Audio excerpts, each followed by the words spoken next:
Kalome. Blessing family mga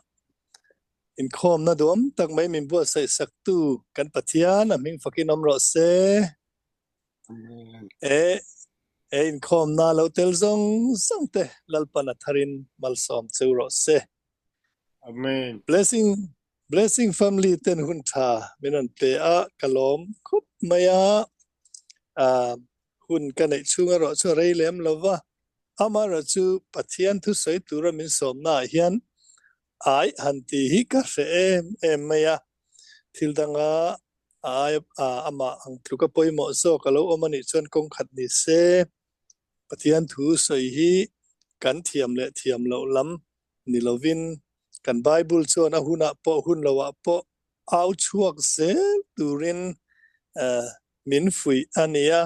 tin kan au chua lo phei chuan lung te te hi ka au ti rang atia lung te a au chuan a za thak don maya chu wangin kan thiam poin kan thiam lo poin lung te chu pathianin au tir lo se ti hi ril ruwa karil rulian ber ania chu wangin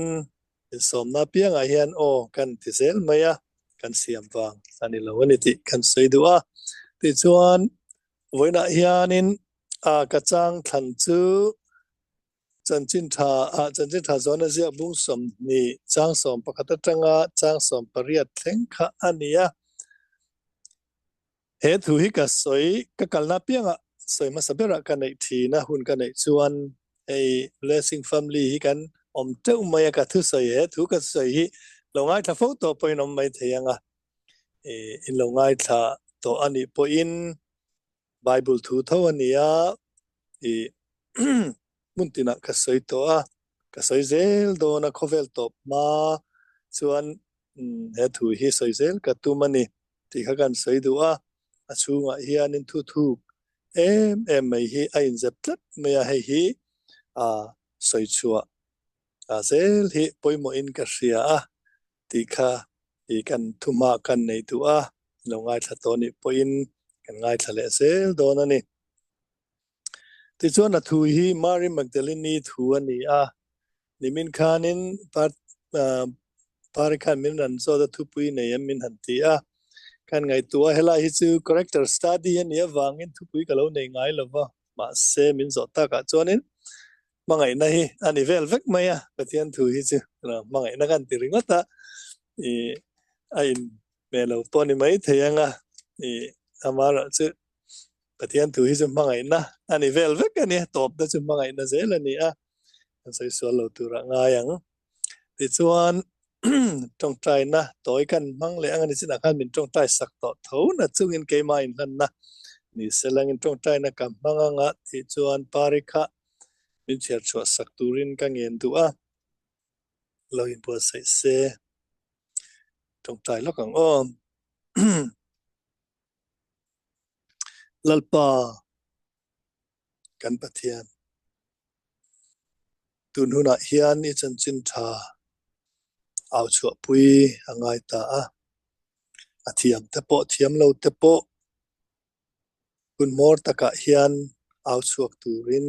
min phu ta ti chuan lalpa au chuak na tur mun le platform te min siam sakawangin kalom ani tun tuma hian Mary Magdalene chanchina tangin i thu soi kan tuma lalpa he thu himal som non le la ngai thatu te thin lunga hian ngai thla dan kan thiam theina tu te le keima ni tharau nun chim chin atang sela hlok na enge mo tak kan nei theu theina tu le zir chua ro pui tak kan nei theu thei nan he thu hi mal som la kalele ka chuak zong zong te hi khongai na chia alo ni thei nan malmin som sak non le turin Isu Krista mingin kan ti le amen le Bible chang khamin cher chu sak thayem le cái trong mình sẽ thấy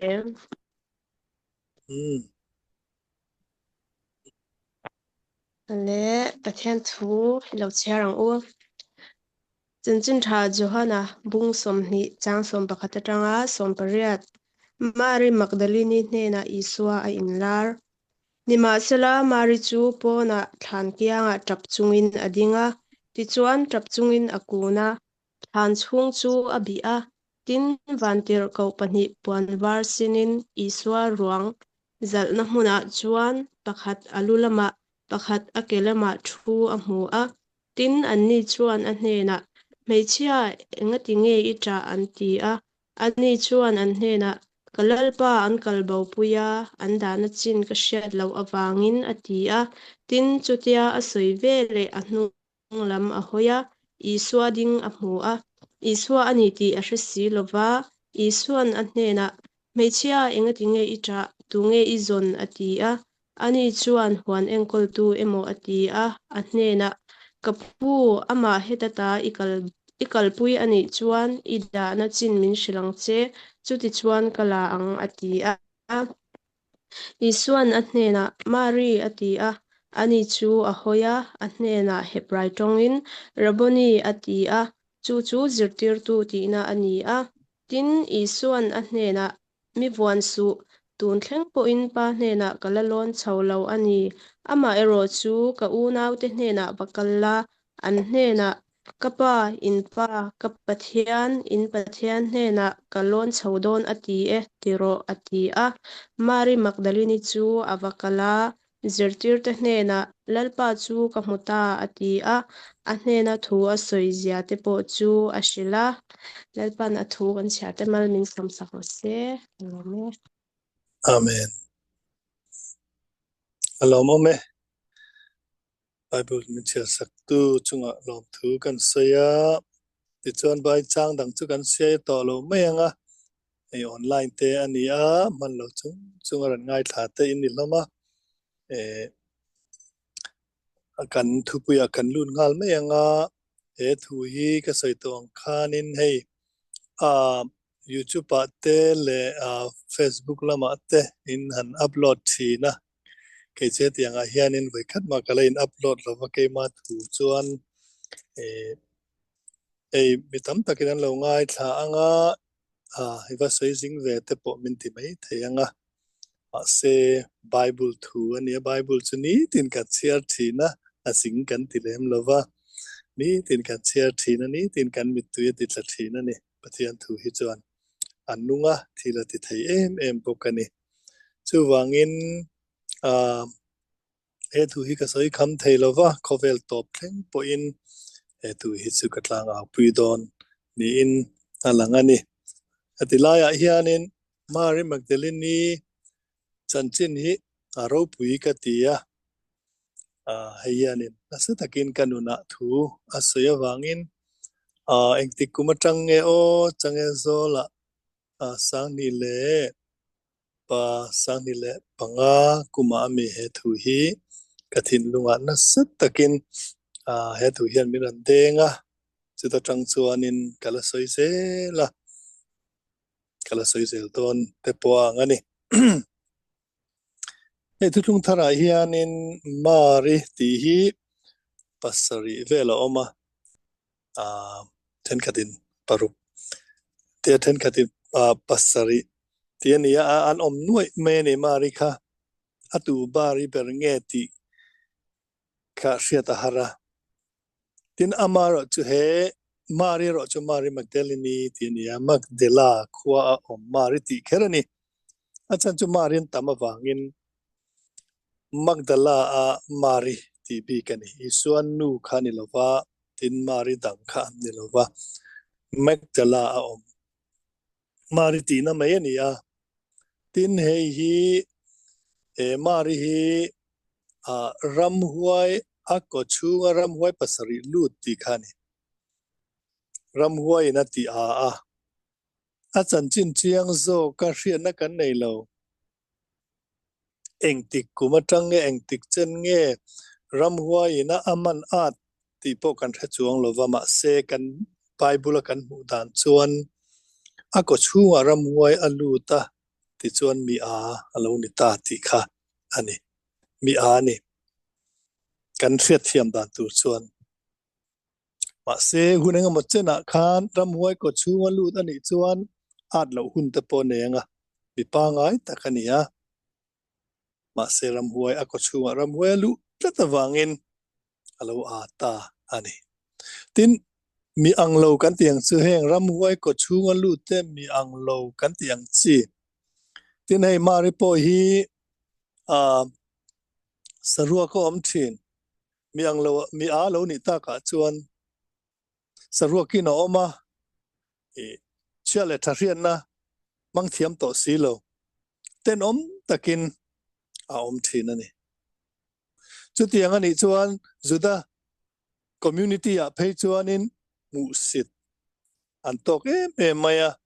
ti chuan mi te engtinge kan tiang van duai na po enge mo wanga e van duai angin an ruat thin ani an mani thil ti dik lo wanga thil thenga hian an puwa chu chu da te mu tan an hi a ti chuan ke ni mizo zinga po hian an en le ila tun la ya chuan fin na lo sang ta a mi anglo te po hi a mi anglo te hi mizo community a po hian mu sit le en dong an not an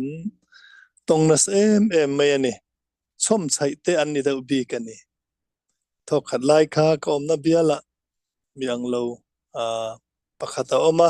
thalai rual khanin an sim vut vut maya laina tom khom maya amut na khanin amut na khanin ei uite me kan tiang chi te khan handa a khamitum kha tharawin ka thin lungan na thokan yang chu ka vei em maya zana pathiani min ko chua ka kholaya ka au ta chiam maya pathian poi kan khoya ni tiang zong khan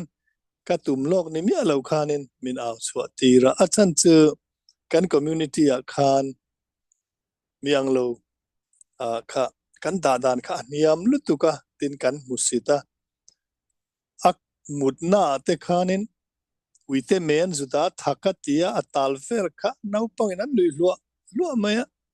kholai tunga khana tlana puitling po nan lo nu yani chumale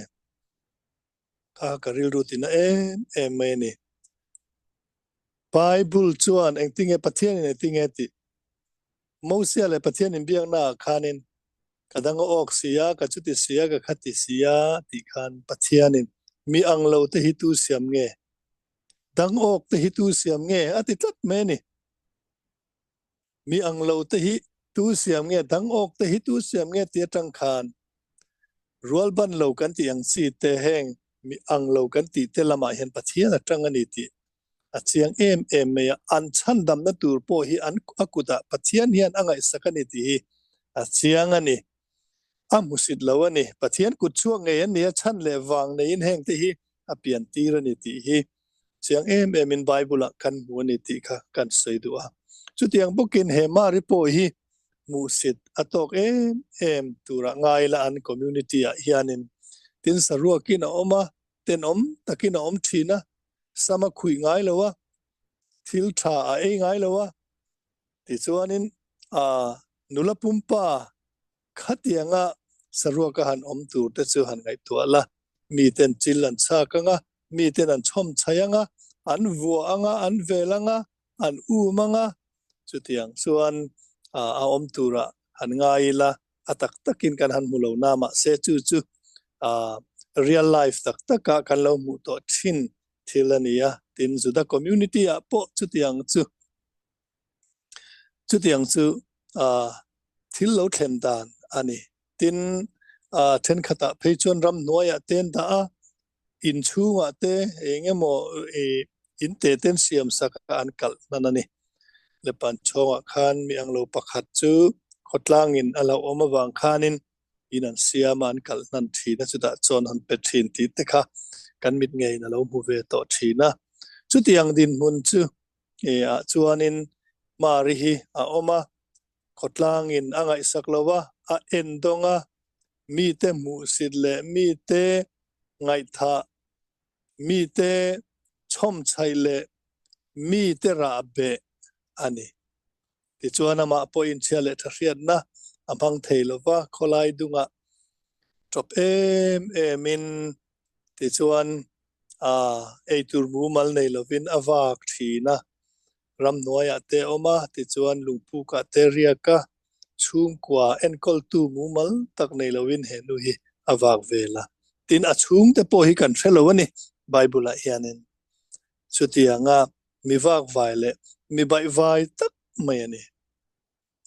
amara chu he nu van nei zia chu lali suwa rong bol wak vel ne an in tong ta lo mai ni chumale an in tong ta lo me lali suwa chuan ke ni angin alo musit ve hau lo maya khati laya mi pui ama chom chai tu le ngai sak mi alo pel zut zuta ei tur po pek na chang hrem mi alo le pek tu mi alo mi pui tam takina an pel zut lai khan lali suwa in he nu hi apel thei tat lovani ti chuan an in to ka atoi zo in han soila ati dam ta ni ako chung ram huai te chu an not chua ka ti chuan mi pa ngai mel thatak mi fel tak mi pa ngai tak khalo nia mari chu alo har ta war mai ni chu male lali suna ti dam chuan ti chuan a ri ru zong chu lo pa ngai ta anun lui te chuan chui kira a hrevek mai ni ti chuan lali suan a hmanga isiate mi trop tak ruak sa ruak o mai mi trop le mi bol hlo lali suan mangaya aran pan ngar te aza pui mia lo tele lali suan an tidam te chu aril ruin a hrenengani a fingani mi alo ni mi alo a chunga ti a tu khan alo ti a mai kha alo ni a ti chuan helaya hi chuan aloma a au chiam kan mulem lo ma se a chan chin kan chui zui zel hian ani ro pui em mai ni helu hi unau te voina hian kan sei du chu ke ni te po hi sualin min ti a thi na ni tru evile da matang khan suala buan thluk to kan nia kan mi zia renga kan thin lung te hi tv anga en thei ni sela tru voina hianen mari magdalini aya tenom zok tur hi kan lo ni rengin ka ria tv a hian kan thin lung te hi ran lang kan ri rungai tu na te hi ran lang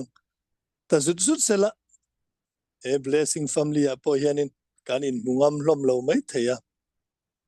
kan thin lung kan in muvek lo hi kan in ngai nat lai takin in ka ria in muton vek ila chu kan in hothu mai thei ni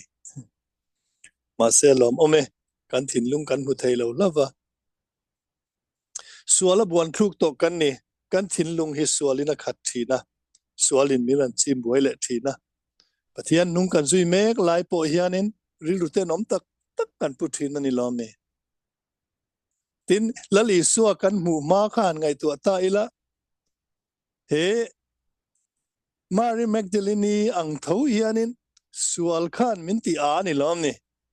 then khat phei chu zurui na then khat phei chu mai che mi pat na then khat chu kong danga tiru kong chi sangin lali suan lali suan kati sual setana suan min ti a min toy a min soi sa a boya min siama mi min siama ni khatiru ma se lali suan min kalpelo zakopa pathian kani ti tu khanin min za pui ngai reng lo ka tiang kanom lai kha tin voina po chu tianga sual le tenom ini mek lai po in lali su hian akal pel ngai reng lo sia lali su hian chu tiang chu min za pui ngai reng lo ti voina hian kan puang tu a keima ni na lam kan hoi du lo ani ngot lo chuan lali suan min kal pel tum lo ani lali suwa tok tu te piang chu ti thamin anom thina ti zalenin an thin ti hi voina hianin kan soidu ani ti chuan heta hianin thilro pui em mai chu mari hi mi au chel chul mi ani lawaniang au chel chul po kan threlova chu tiang po ai ziak chung lawani ma se khoya nge mari hi arin sia kan mu alom zia athin lung lom zia khoya nge kan mu ti chuan lali suaka ti du dai maninan oma rom si pai kuta maninan oma ti du dai na oma cross a ken be na oma tiru thisen chuak zoi in khovel misual per ken be na chuan lali su chu ken be nom ta chu ti lai chuan kum thum chung a nung lo zui tu te khoya nge nom a huai sen ber khati tang petera kha khoya nge om a huai sen ber chu mi puizi ngaran luta lali su chu tu nge ani ti ka felove lali su nung zui ni lo mi tian zo lai khan tu nge in thu so hi ka helo reng reng he pa hi tu nge ka helo reng reng tin voi thum thot an phatani chumale kum thum chung azuya kha he pa hi ka remia lo tin tum thum zat mai aphat ani chu ti chuana zaklu tuka atlan hong ta a beidong ma nunglam hoi po tum to le hoi po tum to lovin beidong takin anhangaya alet le ni khatiru a hoi sen ber po chu te ni chuan midang te kha khoyang enom tak lal i suan nung zui te i thina pianga ka thiang tia thulo tiam ve to te kha khoyang enom tak chuti lai chuan Mary Magdalene hi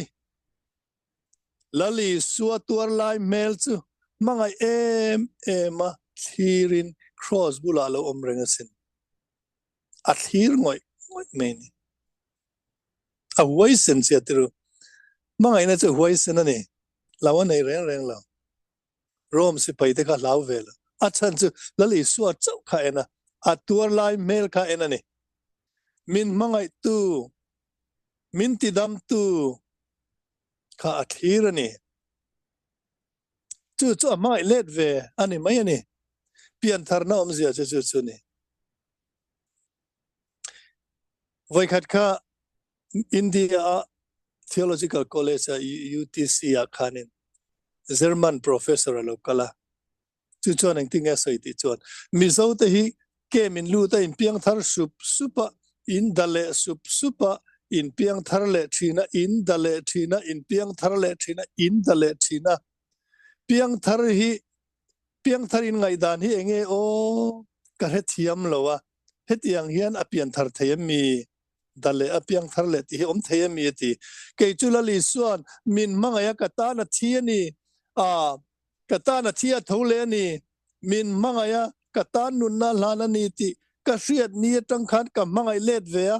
ni tin ka mangai na hi azwal zela kum tam takani to azwal zela chu pian tharna ni meilo mi ti enge dale inti hi klule inti te hi enge ni le ti amang ina in fiat lo wang zo kan ni ti Mary Magdalene kha lali suan enan to ni khan ti damalo niya chuta tak suan lali suam mangai na thuk sia lo pota lali suan cho mangai let ve tamai ni chandam tu cho mangai let ve tamai ti chuan ni ti na mangai zual zela ama chau chu khovela minza puilo min mangai tu om chuna ni ti kha apom nget bur men chu azong songina mangai let ve mai ani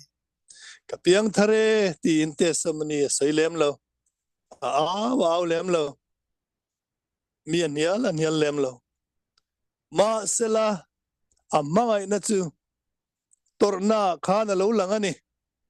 Krista khovela misual per an ken be na mual phawa om lai khan aza puilo vetat mai ni chumale apula alo omani anung sui thin indi thei malali so cabinet ama veng thin in di thei nau pang chapo lo nara lali suwa hiti buai si utia ama mangai angalang atang masial tu te kha za pui oma om hunale ti du da om lai khan an bozova ngoi rengalo mangai tu mari magdalini min mangai tu ti na tuar lai mel kha athir ngoi lau na anei lau athin lunga adu berlali suwa ni tat annun na kachan ve don ma se apoi reng lo apoi ti reng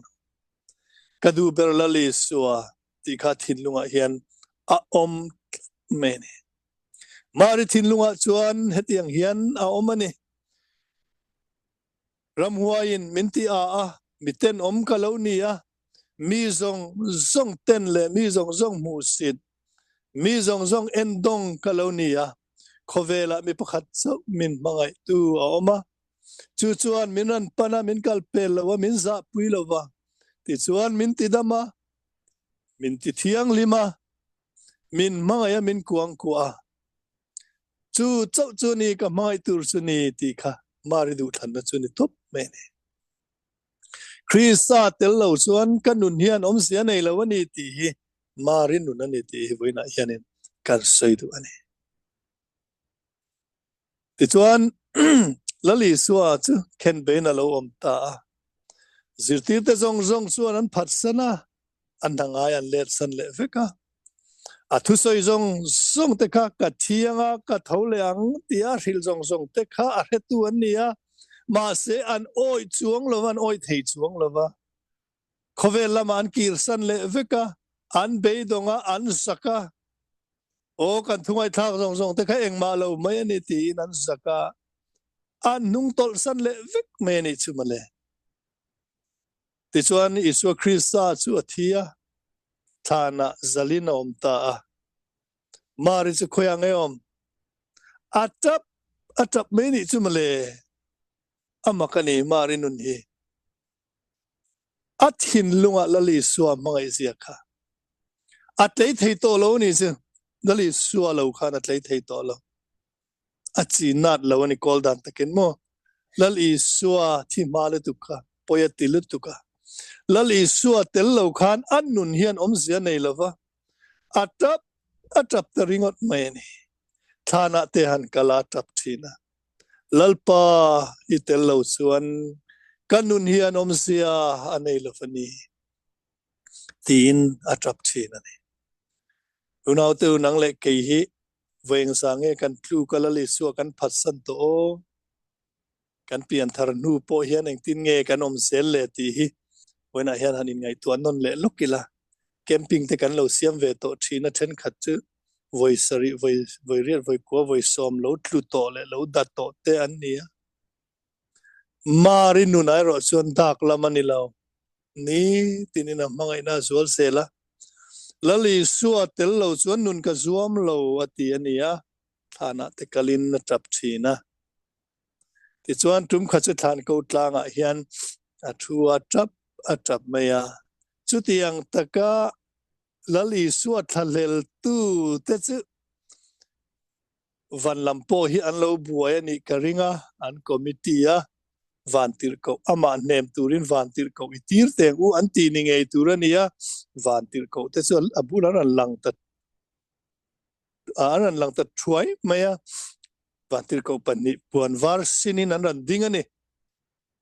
chu chunglam in an ran tir ni ngei turan chunglam palai ni ngei turani kan fanu hi kan them lo chuan kan thamuan lo chuan atrap hi chol thei don lo ti in van lamin palai an ran tira ti chuan i ran hneman tuma yange ita tian han ti chuan in meichia chuan rathiam silova aruang kalbo puitu emo atia ani chuan rathiam silova i kalalpa an kalbo puina ka hrelawani chu wangin ti in chu ka ta sanani ti in alo sila ti chuan van tir ko te chu an be dong ani chu van tir ko me po van tir ko me point an them zo lo ani chu male ti chuan in ato pa chuan lali suwa in sum zo ta tlat lo ama nge churan in lar ta lali suwa chu marin hena chuan in chu da chuan in lali suwa chu la in thup tlat thole khani thada wangin tharawani thada wangin chu da chuan meichia enga tinge ita tunge izon atita ni chu elaya hianin mari chan na chu nge kapu ama heta ikal puyani chuan ida na chin min thilang che chuti chuan kala anga atiani che marin thinlunga chuan arwang tangia polaka arwang tangia lalak po khan ama thamon tu ni in angai ta a chutiang khop chuan mari chuan amangai ani chu ti chuan isua chu anung lamarin lar chu a helova ain thupria wangin kapu arwang kalbo puitu iniem ida na min thilla kala ange tin aladila ni chu chuta chuan lali suwa chan na hi ngai nom em maya lali suwa ain sum zo to lo ti na ni mari aran ti phong mai ni chu anin biang na hian mari an ti ta ka chuan i suwa ni ti reta mari chuan ale hoita rabani tinan ko veta chu sirti tu ti na ni an in nel na an lo in ko thin na dan khan rabani ti in akowa tilaya trong kam hi kadu ema mi vuan su tun theng poin pan nen kalon chho thelawani ati mi vuan su tun theng poin pan nen kalon chho thelawani ati mari thinlunga lali suat thalel mai trap reng mai khan lali suwa van lon tur kha alo chel reng mai ni chumale una hian nge ka sei du ti chuanin unaw tu lali suwa mai tak tu tele lali suwa thinlunga dalal per tu te hilali suan akal pel ngai reng lo ni lali suwa chel ding thei tu chu ama kan mangai na thinlung hi ni ama kan thinlunga kan dalal per na hi ni ti voina hianin I renon le tiang u isu khana dil top meni che ni vuan tos mi tharo tun thleng poin nang ma wangin gati tur gala ti thailo mani atini chu hoina hian lali su hian awan theingil lo em athin lunga ama mangai na tap thom ama mangai na au thom hilali su hian alowan ngai thla chiang em ti la hian atilang ka ria tin mari te culture hi juda te culture hian enta ila mei thai mei chia zanlama thana kal zan dar engzang e ka helo wat lai lam da rukani karinga chuta khopo na om reng chu amwa piang ina den lum thai ani mei chia ka khodaya om oi ani lo khopo na om oi ni lo zanlama ma se chung zong su mari chuan a thengil vekani launa zong kha lali suwa mangai na khana bota tuine mo min deng lum thayani min mu chuan min deng lum thayani ti kha a reng ma se mangai na wangin chung te chu ti bowin alo om ta unaw tu launa kan nei thin tru mi hringa min ti buai tu lian ber chu launa hiani rongbol na konga po launa khovel thila po launa ani ma se mangai na taka chuan launa bowin om thin za na te hi bowin om thin team na te hi bowin om thin na in sit na te hi bowin om thin sin chu bangin lali suwa hian a hechiang em mari thin lungkha launa zong thi na po lo kal tlang ama tel lawanun huam lo ama thalel e mangaya tap nileng thin nu hi lali suahian kalsan se omavan ti em mi vuan to su tingor atingoi meni himale unaw to imangina thin lungkhan lali suwa ka we thin ani lali suam thalel tu thin lunghian lali suwa ka we thin ani tong trai na po ani e chutiang mangai tu thin lung chuan chutiang mangai tu thin lung tong thin lung ne tong trai tu chuan lali suwa beng atheng thina lali suan ngai thina ni ti hi elaya hian chiang e mani ti chuan het hian atia mi von su tun theng po in pa nen kalon chho lo ani amai ro chu ka unau te nena vakalla atiani chu an nena kapa in pa kapathian in pathian nena kalon chho don ati e ti ro ati a ti chuan mari magdalene chu tla na sirti te chu zrilta kalalpa kamuta ahanti a chuta chon sirti te chon lo harveta ni chu male than mual lampan turin anan buat sai veta adu ange aduam athalel chon ni le loi boxi kan bible a meichia missionary masaper o kan bible a missionary masaper chu e meichia hian ti boina hian ichin sia le bokang u lali suwa thilunga da lalber tu te hi missionary anni ti boina hianin kan sian non le kadu ani unaw tu le e thu hi ni boina ka sai du chu nang le kei hi suala buan thuk to te kan nia sual konga thui takkan kala kan sual je chu kan thin lung hi anila kan the theu mai ome tu ma reng hi mi thiang lim kanom lo mari ram huaina ti atang hian mi a kan ni sarwakin om kher lo maila pathian mit muwa chon mi bol lo kan ni bum mangle chelai le te kan ni a mani in ti thiang lim thailo mani ti dam thailo te kan ni ma se pathian in min mangai e ma kan bible chiarang khan tan tuina ran chiarang khan pathian in khovel mangai e ma chutiang mi te chu mangai a zakoba pathian kan ni ati aza pui reng lo heng mi te pathian hi kan ni ati ni chu khuyang e kan mu ti chon cross a khan aban a pharwal khan khovela hian kan ai o ding tu om chuna ni ti kha misual te tana ban phartu khovel tana ban phartu cholali so chawani cross a ban pharna khan min tan zia min mangai zia hi atilangani lom ni misual te tana lom kha ban pharni mi felte lam turin kalo kalwa misual mi bol lo berte lam turin kalo kalani ti kha cross a ban phar kha kan tana ban pharna ani ti hi voina hian senon leang o idam na tur ka dam na tur ani amaro cho hi I senon leang hi selang I siang tu po mi sing ma mi za pui chu kapa wana mi ma ka za pui ve ngati anin min za pui lawang bokin khovela hian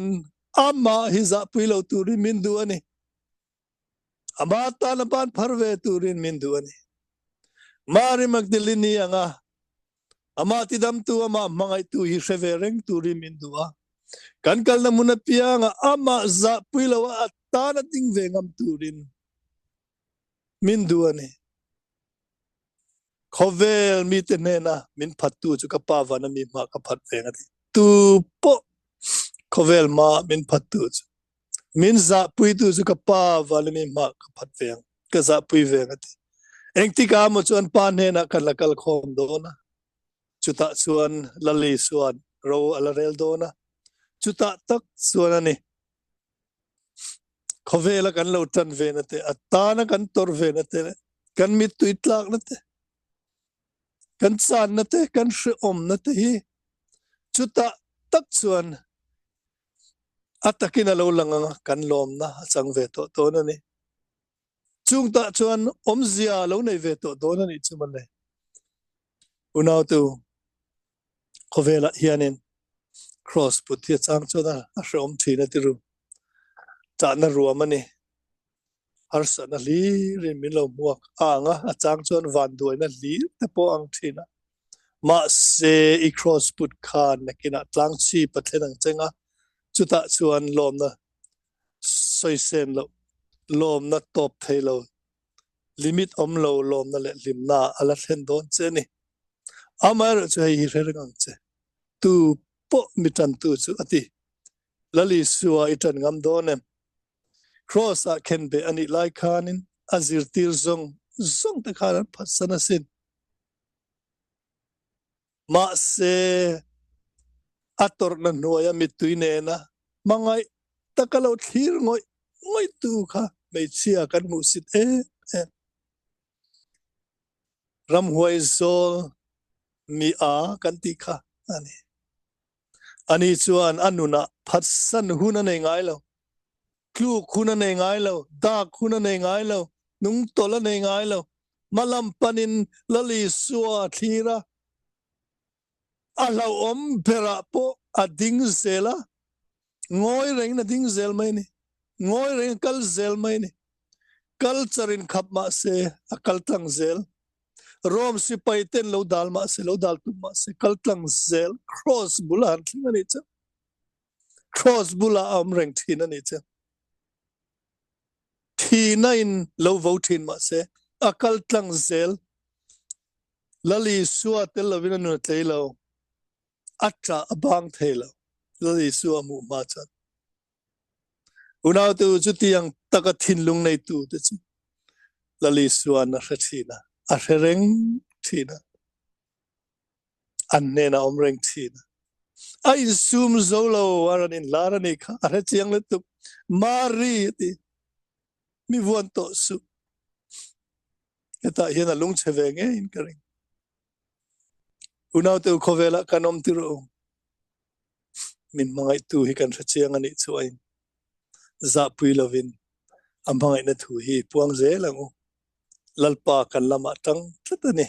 ti hi voina ka sai du chuni pathiana thu kan sai te kan za tan atharin mal min som sang se amen